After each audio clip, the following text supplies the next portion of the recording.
के छ गाइस, ताप्लेजुङको यात्रामा छु म। एकदम राम्रो एक्सपिरियन्स भइरहेको छ।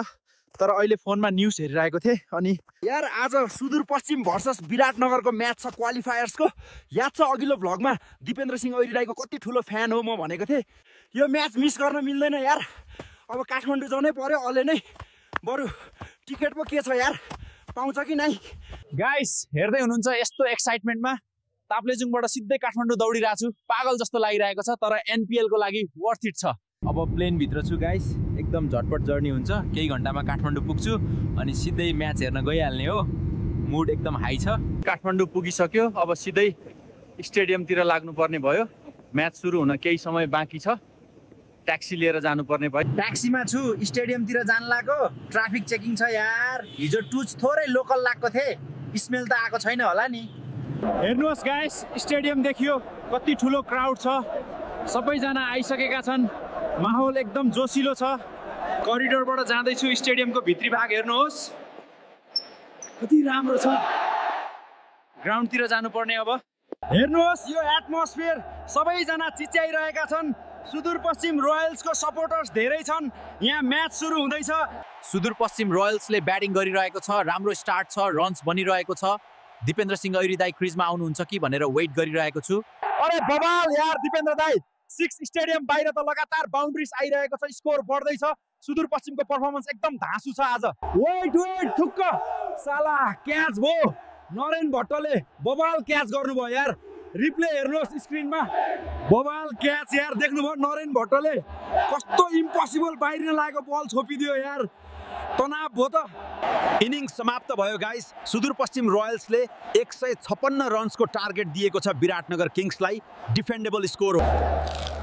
ब्रेकमा केही खाजा खाँदैछु, स्टेडियमको चिप्स खाँदैछु। अब दोस्रो इनिङ्स हेर्ने तयारी। दोस्रो इनिङ्स सुरु भयो। विराटनगर किङ्स पहिलो विकेट खस्यो। एकदम राम्रो बौलिङ, प्रेसर बिल्डिङ भइरहेको छ विराटनगर किङ्स माथि। जित्यो सुदूरपश्चिम रोयल्सले, जित्यो। डोमिनेटिङ पर्फर्मेन्स, फाइनल्समा पुग्यो। Back to back finals. अब फाइनल लुम्बिनीसँग छ यार। यो टिममा सबै प्लेयर्सले राम्रो पर्फर्मेन्स दिए। बौलिङ, ब्याटिङ, फिल्डिङ सबै पर्फेक्ट थियो। आज ओइरीदाई पनि खुसी देखिनुहुन्छ, फ्यान्सलाई थ्याङ्क यू भन्दै हुनुहुन्छ। बाहिर निस्किरहेको छु, सबैजना खुसी छन्, गीत गाउँदै नाच्दै बाहिर आइरहेका छन्। गाडी पो पाउँछ कि नै? भित्र पानी थिएन यार, रेडबुल खाएको सब पैसा सक्यो। बाहिर आइपुगे, हेर्नुहोस् नाइट इन्भाइरोमेन्ट, मौसम पनि त्यस्तै छ, मुड नि छ। आज त पार्टी बन्छ यार। पैसा पो कति बच्यो हेर्नु पर्यो। 1 केजी मासु लैजानु पर्यो अनि थोरै लोकल सेलिब्रेसन गर्नु पर्यो नि आज त। बरु उधारो हान्ने हो साला, पैसा नपुगे। मासु पसल खोज्दैछु, यता नजिकै हुनुपर्छ। उता देखियो एउटा मासु पसलको बोर्ड त तस्या छ, जाम न त। नमस्ते दाइ, बन्द गर्ने बेला भयो नि दाइ? छैन भाइ, अब एकछिनमा गर्ने। 1 केजी मासु प्याक गरिदिनु न है। यता लोकल रक्सी पाउने ठाउँ कता छ थाहा छ हजुरलाई? अलि अगाडि चोकमा होला, सिधै जानु पाइन्छ। धन्यवाद दाइ। मासु त ल्याइयो, लोकल ठर्रा चाहिँ चोकतिर भन्नुहुन्थ्यो दाइले। खै त चोक आइपुग्यो। कता छ लोकल पसल? साँच्चै भेट्टाएँ यता भित्र रहेछ, तर के को हल्ला हो नि? साला मान्छेहरू रक्सी खाएर झगडा गरिरहेछन् त। के भनिस् त तँ? फेरि भन त। तेरो बाउ के गर्छ साले? पैसा नतिरी भाग्न खोज्छस्? अरे यार, यो त सिरियस हुँदै गयो। म त यहाँबाट टाप कस्न पर्यो। अहिले पुलिस आयो भने मलाई भित्र हाल्न बेर छैन। थकित छु तर खुसी पनि छु। सुदूरपश्चिम फाइनल्समा पुग्यो, यो नै ठुलो कुरा हो।